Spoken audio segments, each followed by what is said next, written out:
प्यारे बच्चों, good morning. आज हम लोग कक्षा 12 रसायन विज्ञान पढ़ेंगे। पाठ का नाम है हेलो एल्केन और हेलो एरीन, यानी halo alkane and hello arene. आप लोग कक्षा 11 में एल्केन, एल्कीन, एल्काइन और बेंजीन ये सारी चीज़ें पढ़े थे।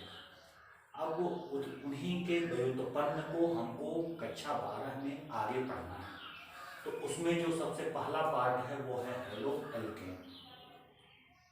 हेलो एल्केन का मतलब हेलो का मतलब होता है हेलोजन। हेलोजन आप लोगों को मालूम होगा, आवर्त सारणी के वर्ग से बनके यानी 17 के तत्वों को हेलोजन कहते हैं। मुख्य रूप से क्लोरीन, ब्रोमीन और आयोडीन हेलोजन के अंतर्गत आते हैं, लेकिन उसी में हम लोग क्लोरीन और एस्टेटीन को भी मिला लेते हैं। तो ज़्यादातर हम एल्केनों के क्लोरीन, ब्रोमीन और आयोडीन व्युत्पन्नों को ही पढ़ेंगे। आज इस वीडियो में आप लोग हेलो एल्केन, उनका परिचय, प्रकार, नामकरण, कार्बन हाइड्रोजन आबंध की प्रकृति, ये सारी चीज़ें इसमें पढ़ेंगे। और अगर कहीं से दिक्कत होगी तो आप हमको कमेंट करके बताएंगे। सबसे पहले चलते हैं हेलो एल्केन पर। इसका परिचय क्या है? एल्केन आप लोगों ने पढ़ा होगा। तो एल्केनों के हाइड्रोजन व्युत्पन्न हेलो एल्केन कहलाते हैं। एल्केनों के हाइड्रोजन व्युत्पन्न हेलो एल्केन कहलाते हैं। हाइड्रोजन परमाणुओं की संख्या के आधार पर ये दो प्रकार के होते हैं। पहला प्रकार मोनो हेलो एल्केन और दूसरा है poly halo alkane. Mono halo alkane में जब एल्केन का एक हाइड्रोजन परमाणु का प्रतिस्थापन एक हाइड्रोजन परमाणु द्वारा होता है तो उसे मोनो हेलो एल्केन कहते हैं। जब किसी एल्केन में से एक हाइड्रोजन का विस्थापन एक हाइड्रोजन परमाणु द्वारा होता है तो उसे मोनो हेलो एल्केन कहते हैं। इनका सामान्य सूत्र होता है CnH2n+1x, जहां n बराबर है कार्बन परमाणुओं की संख्या। n का मतलब होता है कार्बन परमाणुओं की संख्या और x का मतलब है हाइड्रोजन, यानी क्लोरीन, ब्रोमीन या आयोडीन, या R single bond X। R का मतलब होता है एल्किल ग्रुप। R का मतलब है एल्किल ग्रुप। आपने पिछली कक्षा में एल्किल ग्रुप पढ़ा होगा, यानी किसी एल्केन में से एक हाइड्रोजन का प्रतिस्थापन कर दें या एक हाइड्रोजन निकाल दें तो जो ग्रुप बनता है उसको एल्किल ग्रुप कहते हैं। तो RX इनका सूत्र होता है। जैसे कुछ उदाहरण ले लेते हैं। हमने N की जगह रखा 1 तो बन गया CH3Cl। यहाँ पर X की जगह Cl हमने लगाया। इसका नाम है मेथिल क्लोराइड या क्लोरोमेथेन। CH3Cl का नाम है मेथिल क्लोराइड या क्लोरोमेथेन।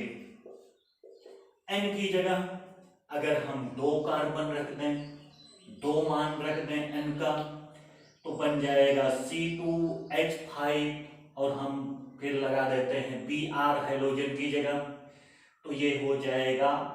या फिर एल्किल ग्रुप की तरह करें तो CH3CH2Br।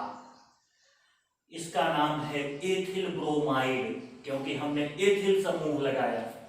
यहां पर देखिए हम 3 कार्बन लगाए हुए हैं, N की जगह 3 रखकर, तीनों कार्बन सीधी श्रृंखला में हैं, तो हम इसको कहेंगे नॉर्मल प्रोपिल ब्रोमाइड। अगर 2 अंश कार्बन परमाणु से यही हैलोजन परमाणु जुड़ जाता है तो उसको हम आइसोप्रोपिल ब्रोमाइड या सेकेंडरी कहते हैं।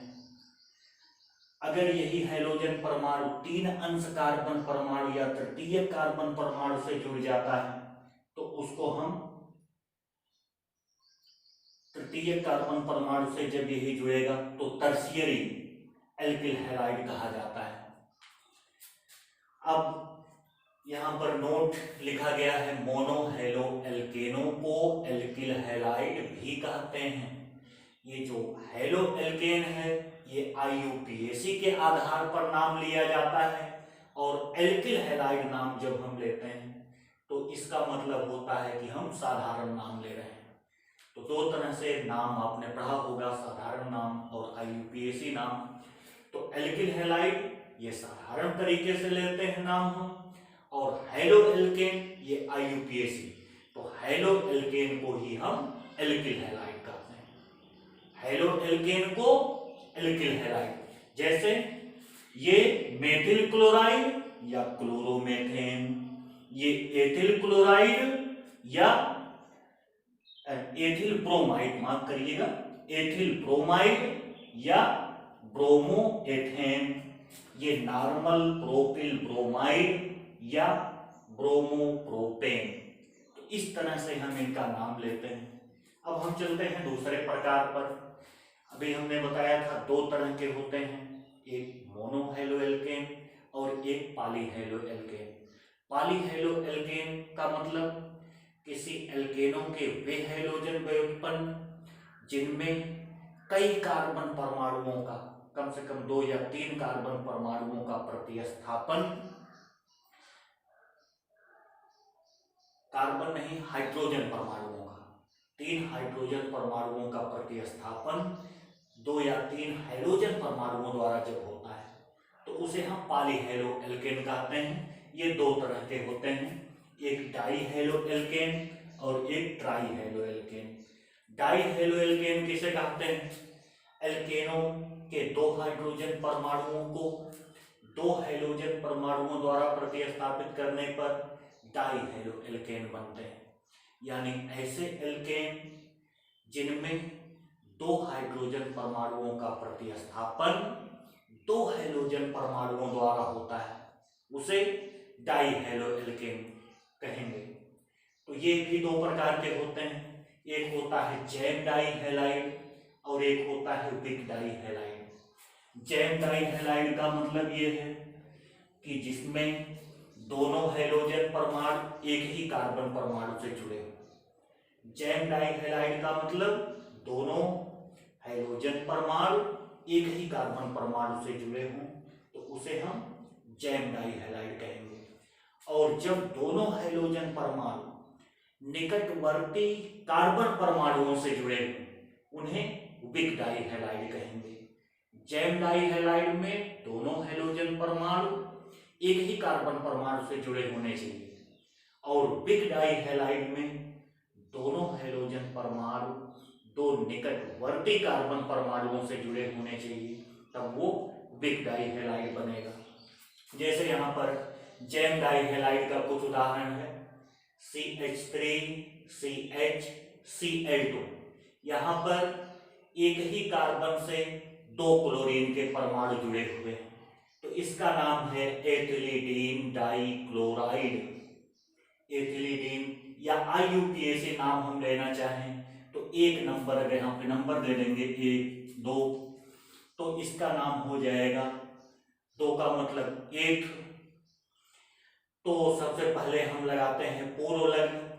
पूर्व लग्न में ये क्लोरीन है, क्लोरीन के लिए क्लोरो लगता है तो डाइक्लोरोएथेन, या नंबर के आधार पे कहेंगे 1,1 डाइक्लोरोएथेन। यहाँ पर देखिए अगर हम नंबर दे देंगे तो यहाँ पर 3 कार्बन परमाणु है, इसका मतलब प्रोपेन इसकी श्रृंखला है, जनक हाइड्रोकार्बन श्रृंखला इसकी प्रोपेन है। और 2 नंबर पर 2 क्लोरीन जुड़े हुए हैं तो इसको हम कहेंगे 2,2 डाइक्लोरोप्रोपेन। इसका नाम होगा 2,2 डाइक्लोरोप्रोपेन। तो यहाँ पर आप देख रहे होंगे कि एक ही कार्बन परमाणु से दो दो हाइड्रोजन परमाणु जुड़े हुए हैं। जब एक ही कार्बन परमाणु से दो दो हाइड्रोजन परमाणु जुड़ेंगे तो उसका नाम होगा जैम डाइहैलाइड। और नीचे फिर कुछ उदाहरण लिखे गए हैं। यहाँ देखिए, दो निकटवर्ती कार्बन परमाणुओं से दो हाइड्रोजन यानी क्लोरीन जुड़े हुए हैं, तो इनका नाम हम तीन लगा के नहीं लिखते, डायरेक्ट लिख देते हैं एथिलीन डाइक्लोराइड। ये है CH2Cl फिर CH2Cl, इसका नाम एथिलीन डाइक्लोराइड। अगर इसका IUPAC नाम हमको लिखना होता तो यहाँ पे हम नंबर दे देते, दो कार्बन परमाणु है और दो कार्बन परमाणु है, इसका मतलब ये हो जाएगा कि ये एथेन जनक हाइड्रोकार्बन श्रृंखला है, तो IUPAC नाम होगा 1,2-डाइक्लोरोएथेन। 1,2-डाइक्लोरोएथेन।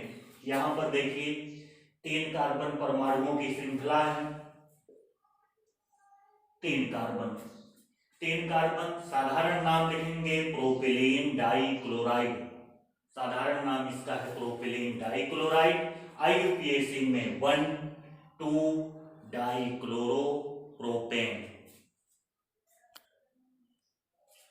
मोनोहैलो एल्केन में एल्केन से एक हाइड्रोजन परमाणु निकलता है और एक हाइड्रोजन परमाणु जुड़ता है। डाइहैलो एल्केन में एल्केन से दो हाइड्रोजन परमाणु का प्रतिस्थापन दो हाइड्रोजन परमाणु से होता है। अब बात आती है ट्राइहैलो एल्केन की। ट्राइहैलो एल्केन में एल्केन के तीन हाइड्रोजन परमाणुओं का प्रतिस्थापन तीन हाइड्रोजन परमाणुओं द्वारा होने पर ट्राइहैलोजन व्युत्पन्न प्राप्त होते हैं, जिनको हम ट्राइहैलो एल्केन कहते हैं। इसका मतलब ये है कि किसी एल्केन में से तीन हाइड्रोजन परमाणु निकलेगा और तीन हाइड्रोजन परमाणु उसके स्थान पर जुड़ेंगे, तो बन जाएगा ट्राइहैलो एल्केन। यहाँ पे ट्राइमेथेन का नाम आपने सुना होगा, CH4। मेथेन के ट्राइहैलोजन व्युत्पन्न हैलोफॉर्म कहलाते हैं। मेथेन के ट्राइहैलोजन व्युत्पन्न हैलोफॉर्म कहलाते हैं। CH4 में से तीन हाइड्रोजन निकाल दें तो बचेगा CH और उसमें तीन क्लोरीन जोड़ दें तो बनेगा Cl3। तो सूत्र बन गया CHCl3, जिसका नाम है क्लोरोफॉर्म, इसी हैलोफॉर्म के नाम पर CHCl3 क्लोरोफॉर्म। ये हैलोफॉर्म है। CHBr3 bromoform, CHI3 iodoform. तो ये हैं हैलोफॉर्म। अब हम पढ़ेंगे मोनोहैलो एल्केनों का नामकरण, यानी किस तरह से हम उनका नाम लेते हैं। नामकरण की दो विधियां हैं। एक साधारण नाम, साधारण नाम में हम एल्किल समूह का नाम लिखते हैं, उसके बाद हैलाइड जोड़ देते हैं।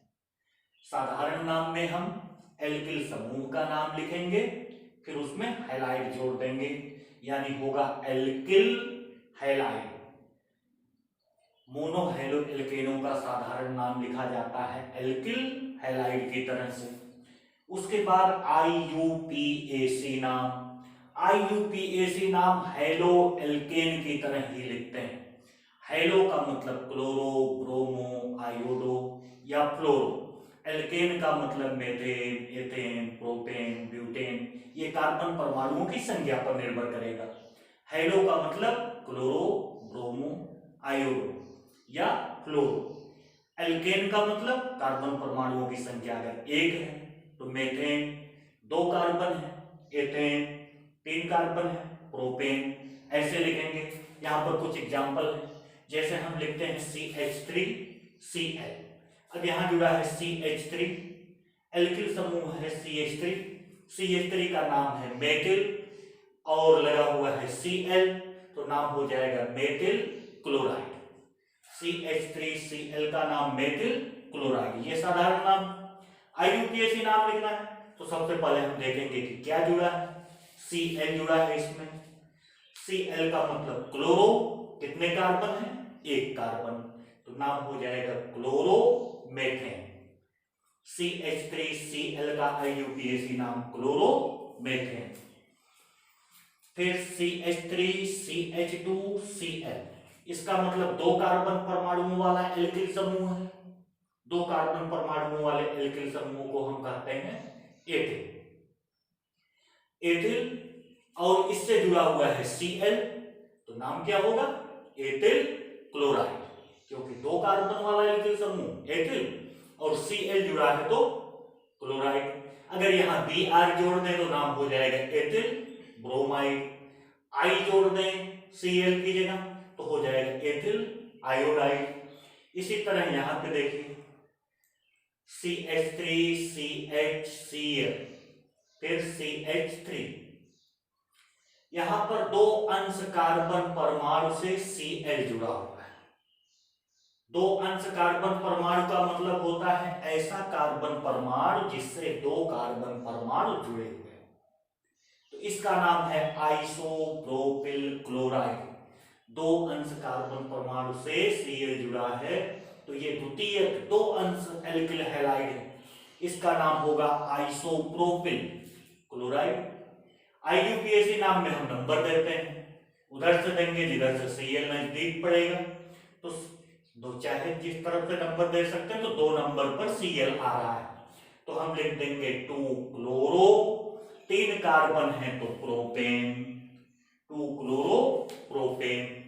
अब फिर एक सीधे श्रृंखला हमने ले लिया CH3 CH2 CH2 CH2 C, कितने कार्बन है? 1 2 3 4, 4 का मतलब ब्यूटेन। सीधी श्रृंखला है तो हम नॉर्मल लगाते हैं, नॉर्मल ब्यूटेन। ये एल्किल समूह और Cl जुड़ा है तो क्लोराइड, नॉर्मल ब्यूटिल क्लोराइड। यहां पर देखिए अगर IUPAC नाम लिखना है तो सबसे पहले हम देखेंगे क्या जुड़ा है, क्लोरीन है, ब्रोमीन है या आयोडीन है।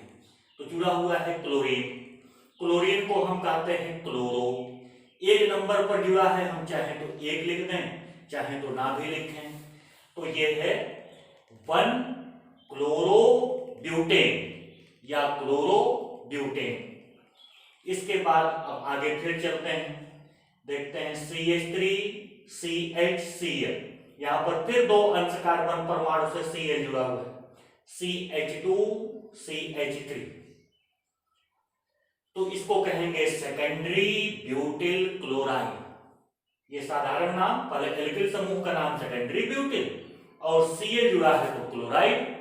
IUPAC में हम नंबर देते हैं इधर से जिधर से Cl नजदीक है, 1 2 3 4, जिस नजदीक का मतलब सबसे कम अंक जिस पर प्राप्त हो रहा है वहीं से नंबर देते हैं, तो सबसे कम अंक इधर से नंबर देने पर Cl को मिल रहा है, तो 2 नंबर पर Cl है तो लिख देंगे 2 क्लोरो।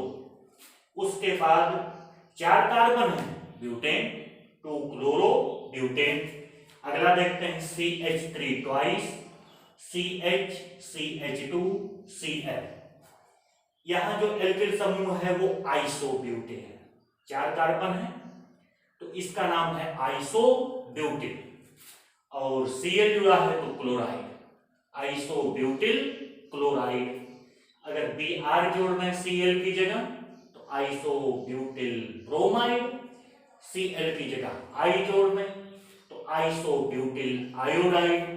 अब हम IUPAC नाम लिखते हैं, नंबर यहीं से देंगे, तो 1 नंबर पर Cl है, 2 और ये मेथिल समूह इसी C से जुड़ा हुआ है 2 नंबर वाले से, तो लिखेंगे 1 क्लोरो 2 मेथिल प्रोपेन।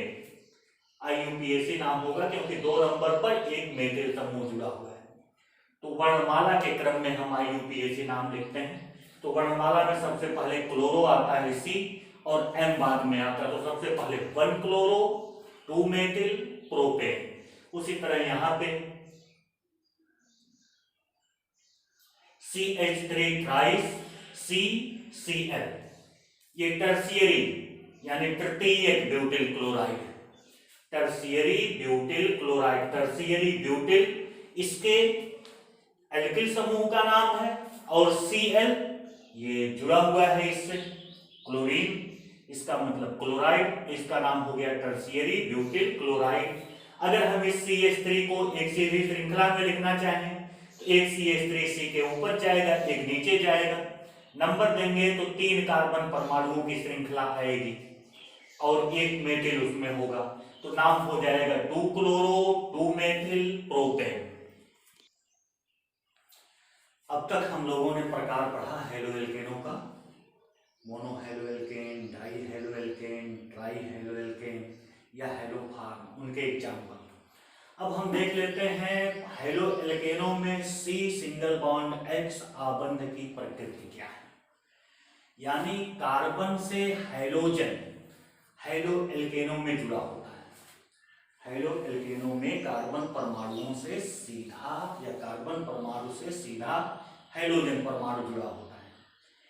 अब यहाँ पर चाहे जहां आप देखेंगे तो जिस कार्बन परमाणु से हाइड्रोजन परमाणु जुड़ा होता है उस कार्बन पर sp3 संकरण होता है, क्योंकि एल्केनों में सभी कार्बन परमाणुओं पर sp3 संकरण है। तो जिस कार्बन परमाणु से हाइड्रोजन जुड़ेगा उस पर sp3 संकरण होगा। और हेलोएल्केनों में हाइड्रोजन की क्रियाशीलता अधिक होती है। हेलोएल्केनों में हाइड्रोजन की क्रियाशीलता अधिक होती है, और जब हाइड्रोजन की क्रियाशीलता अधिक होगी तो हेलोएल्केन या एल्किल हैलाइड की भी अभिक्रियाशीलता अधिक होती है। इनके CX आबंध की प्रकृति ध्रुवीय होती है। हेलोएल्केनों में C सिंगल बॉन्ड X आबंध की प्रकृति ध्रुवीय होती है। क्यों ध्रुवीय होती है? क्योंकि कार्बन और हाइड्रोजन की विद्युत ऋणात्मकताओं में अंतर होता है। कार्बन की विद्युत ऋणात्मकता कम, हाइड्रोजनों की विद्युत ऋणात्मकता अधिक होती है, जिसके कारण ध्रुवीय आबंध स्थापित हो जाता है। तो इस आबंध की प्रकृति ध्रुवीय, हेलोएल्केनों की अभिक्रियाशीलता अधिक, और इसी कारण जो एल्किल हैलाइड होते हैं वो नाभिक स्नेही प्रतिस्थापन अभिक्रियाएं देते हैं। एल्किल हैलाइड की अभिक्रियाएं ज्यादातर नाभिक स्नेही प्रतिस्थापन अभिक्रियाएं होती हैं। यहाँ पर देखिए R single bond X alkyl halide है। एल्किल हैलाइड से एक नाभिक स्नेही अभिकर्मक Y इस पर आक्रमण कर रहा है और उत्पाद बन रहा है RY, ये उत्पाद, और X हैलाइड आयन निकल जा रहा है। तो ऐसे ये नाभिक स्नेही प्रतिस्थापन, नाभिक स्नेही ने हाइड्रोजन को प्रतिस्थापित कर दिया, तो ये है नाभिक स्नेही प्रतिस्थापन अभिक्रिया। अब हम कुछ विधियां पढ़ेंगे एल्किल हैलाइड बनाने की, सामान्य विधियां, general methods of preparation of alkyl halide. इसमें पहली विधि है एल्केनों के हाइड्रोजनीकरण द्वारा। पहली विधि है एल्केन, आपने पिछली कक्षा में पढ़ा है, उनके हाइड्रोजनीकरण। हाइड्रोजनीकरण का मतलब होता है हाइड्रोजन का योग, एल्केन पर हाइड्रोजन का योग, इसका मतलब एल्केनों का हाइड्रोजनीकरण। एल्केनों का हाइड्रोजनीकरण सूर्य के प्रकाश या उच्च ताप पर होता है। सूर्य के प्रकाश या उच्च ताप की उपस्थिति में एल्केन हाइड्रोजन से अभिक्रिया करके एल्किल हैलाइडों का जटिल मिश्रण देते हैं। सूर्य के प्रकाश या उच्च ताप, लगभग 400 डिग्री सेल्सियस होना चाहिए, उतने ताप पर एल्केन हाइड्रोजन से अभिक्रिया करके एल्किल हैलाइडों का मिश्रण देते हैं। अब उस मिश्रण में से यदि हमें एल्किल हैलाइडों को पृथक करना है तो हम प्रभाजी आसवन करते हैं। प्रभाजी आसवन द्वारा हम उनके मिश्रण को पृथक कर लेते हैं। जैसे एक उदाहरण है मेथेन का क्लोरीनीकरण, यानी मेथेन पर क्लोरीन की अभिक्रिया। मेथेन का क्लोरीनीकरण जब हम करवाते हैं सूर्य के प्रकाश या 400 अंश सेल्सियस ताप पर, तो एक हाइड्रोजन निकल जाता है और बनाता है CH3Cl, जिसका नाम है मेथिल क्लोराइड। फिर क्लोरीन इससे अभिक्रिया करता है, फिर एक हाइड्रोजन निकलता है अब की बनता है CH2Cl2 मेथिलीन डाइक्लोराइड या डाइक्लोरोमेथेन। फिर देखिए Cl2 क्रिया करता है उससे CH2Cl2 से, और फिर एक हाइड्रोजन और निकलता आपकी बन जाता है CHCl3। इसका नाम है क्लोरोफार्म या ट्राइक्लोरोमेथेन। फिर Cl2 इससे क्रिया करता है और अब की जो कार्बन बचा हुआ था वो भी निकल गया और बन गया CCl4 यानी कार्बन टेट्राक्लोराइड या ट्राइक्लोरोमेथेन। और हर बार में एक HCl बाहर निकलता है। तो यहाँ पर मेथेन के क्लोरीनीकरण से हमें कुल मिलाकर 4 चीजें प्राप्त हुई: methyl chloride, methylene dichloride, chloroform, carbon tetrachloride. यदि इनमें से सबको हमें पृथक करना है तो इस मिश्रण का प्रभाजी आसवन करवाएंगे, तब ये अपने अपने ताप पर या गलनांक या क्वथनांक जो भी होगा उस पर ये पृथक हो जाएंगे। अब एक चीज ध्यान देना है, क्लोरीनीकरण की अभिक्रिया तो तीव्र गति से होती है, लेकिन अगर हम ब्रोमीनीकरण की अभिक्रिया करवाएं तो वो अपेक्षाकृत मंद गति से होती है। ये पहली विधि हुई एल्केनों के हैलोजनीकरण द्वारा। अब दूसरी विधि है एल्कीनों पर HX के योग द्वारा।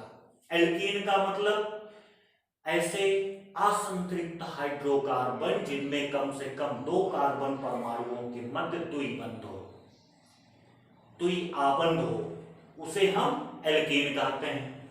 एल्कीन पर हाइड्रोजन हैलाइड का योग करके अब हम बनाएंगे एल्किल हैलाइड।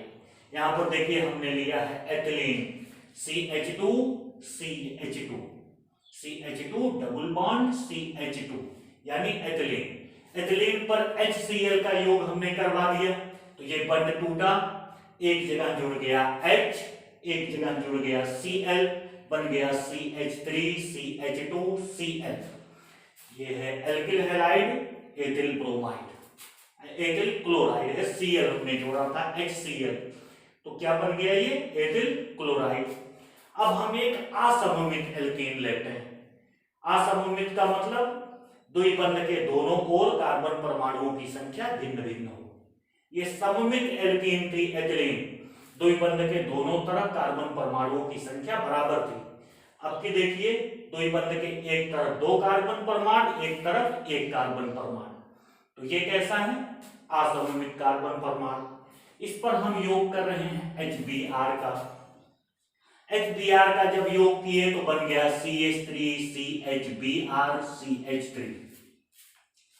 अब आप सोचेंगे कि ऐसा कैसे हो गया, पहली बार Cl को किनारे पर रखा गया, फिर Br को बीच में जोड़ दिया गया। तो ये एक नियम है मार्कोनी-काफ नियम। यहाँ पर जब किसी असममित एल्कीन पर हाइड्रोजन हैलाइड का योग होता है, मार्कोनी-काफ नियम कक्षा 11 में आपको बताया गया होगा, यदि किसी असममित एल्कीन पर हाइड्रोजन हैलाइड का योग होता है तो इसका ऋणात्मक भाग यानी हैलोजन द्विबंध युक्त उस कार्बन परमाणु से जुड़ता है जिस पर हाइड्रोजन परमाणुओं की संख्या कम होती है। मार्कोनी-काफ नियम, यदि किसी असममित कार्बन परमाणु पर असममित एल्कीन, यदि किसी असममित एल्कीन पर हाइड्रोजन हैलाइड का योग होता है तो इसका ऋणात्मक भाग द्विबंध युक्त उस कार्बन परमाणु से जुड़ता है जिस पर हाइड्रोजन परमाणुओं की संख्या कम होती है। यहाँ देखिए CH, यहाँ पर 1 हाइड्रोजन था तो यहाँ जुड़ गया Br, और यहाँ 2 हाइड्रोजन था, यहाँ जुड़ गया H, बन गया CH3CH BrCH3।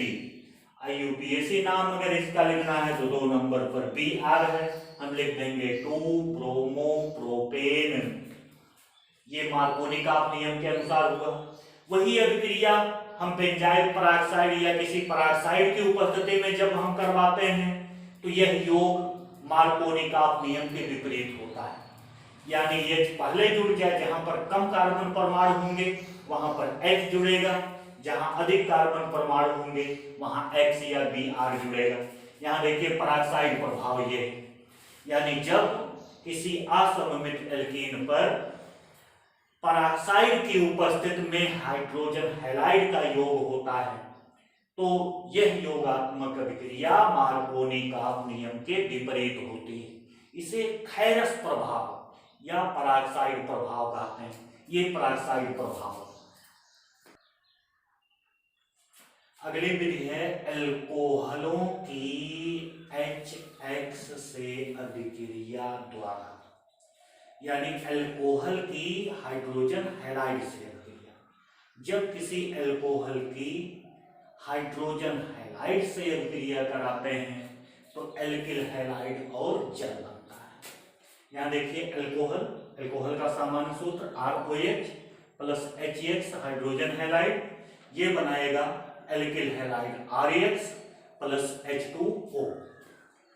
कुछ उदाहरण हम इस पे देख लेते हैं। जैसे हमने ले लिया एथिल अल्कोहल CH3CH2OH, इस पर हम HCl की अभिक्रिया करवाते हैं निर्जल ZnCl2 की उपस्थिति में। ये एक परीक्षण है, ल्यूकास परीक्षण, आगे आप लोग जाएंगे अल्कोहल वाले पार्ट में, तब आप पढ़ेंगे अल्कोहलों की पहचान में। तो निर्जल ZnCl2 की उपस्थिति में जब हम किसी प्राथमिक अल्कोहल की अभिक्रिया करवाते हैं तो एल्किल हैलाइड बनता है। तो यहां पर देखिए बना है ethyl chloride plus H2O। HBr से अभिक्रिया करवाएंगे, डायरेक्ट गर्म कर दें, ये बन गया एथिल ब्रोमाइड एथिल अल्कोहल से। इसी प्रकार मेथिल अल्कोहल की अभिक्रिया हमने HI से करवाया, ये है मेथिल अल्कोहल। मेथिल अल्कोहल की क्रिया HI यानी हाइड्रोजन आयोडाइड से कराने पर बन गया मेथिल आयोडाइड प्लस H2O यानी जल। तो ये विधि हो गई एल्कोहलों की हाइड्रोजन हैलाइड से अभिक्रिया द्वारा। अगली विधि, चौथी विधि है एल्कोहलों की फास्फोरस हैलाइडों से अभिक्रिया द्वारा। आपने सुना होगा या पढ़ा होगा, फास्फोरस हैलाइड दो प्रकार के होते हैं, एक पेंटा हैलाइड यानी PX5 और एक ट्राई हैलाइड। तो पेंटा हैलाइड से भी एल्किल हैलाइड बनती है और ट्राई हैलाइड से भी एल्किल हैलाइड ही बनता है। तो हम सबसे पहले पेंटा हैलाइड से अभिक्रिया करवाते हैं किसी एल्कोहल की। तो यहाँ पर देखिए हमने 3 अणु लिया एल्कोहल का और PCl5 यानी फास्फोरस पेंटाक्लोराइड से। फास्फोरस पेंटाक्लोराइड से हम अभिक्रिया करवा रहे हैं एल्कोहल की। तो यहां पर बन गया RCl यानी alkyl chloride plus POCl3 phosphoryl chloride या phosphoric chloride plus HCl। POCl3 का नाम क्या है? फास्फोरिक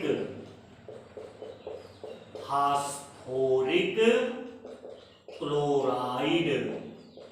तो पेंटा हैलाइड से जब हम अभिक्रिया करवाएंगे किसी अल्कोहल की तो क्या क्या बनेगा? एल्किल हैलाइड, फास्फोरिक क्लोराइड और HCl।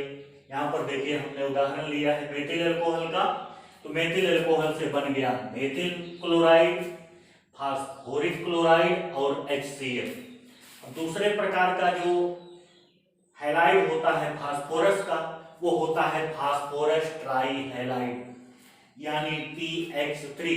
तो यहां पर हम डायरेक्ट अभिक्रिया करवा दे रहे हैं PCl3 से।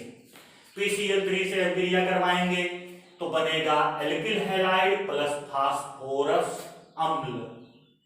क्या क्या बनेगा? एल्किल हैलाइड प्लस फास्फोरस अम्ल।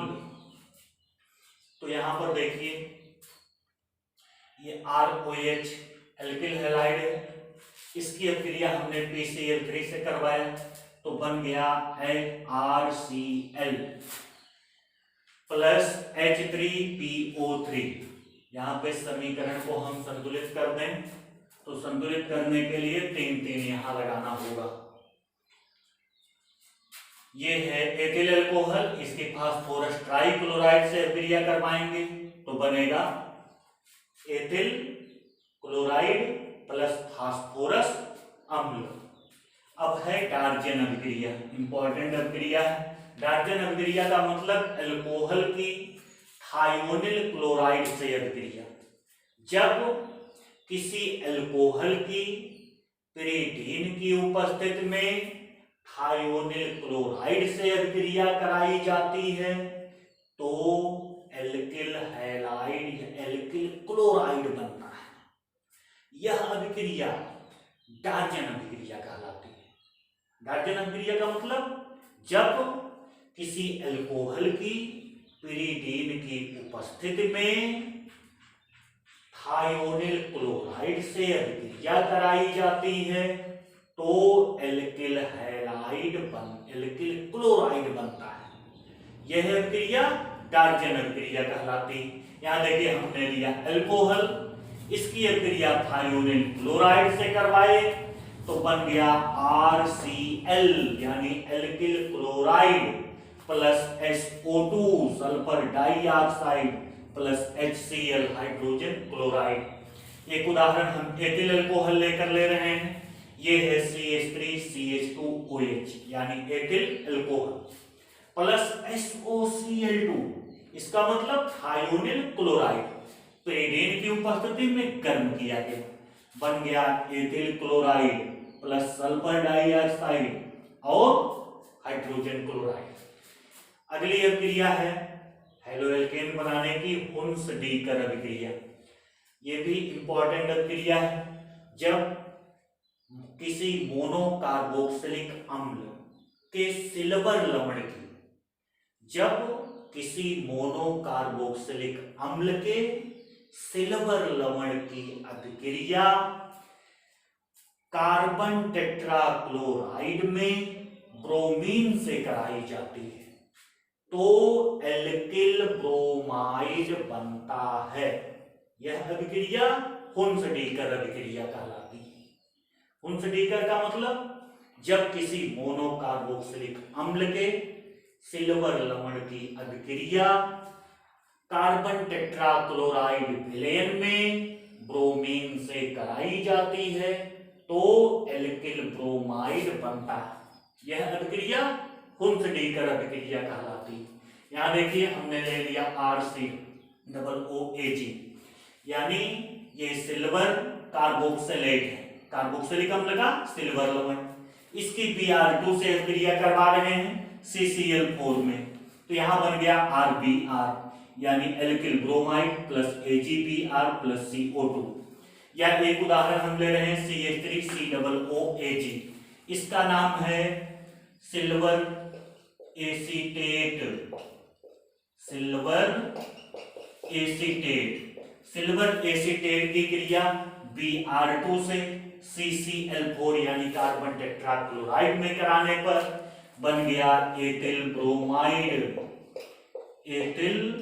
ब्रोमाइड प्लस सिल्वर ब्रोमाइड और कार्बन डाइऑक्साइड।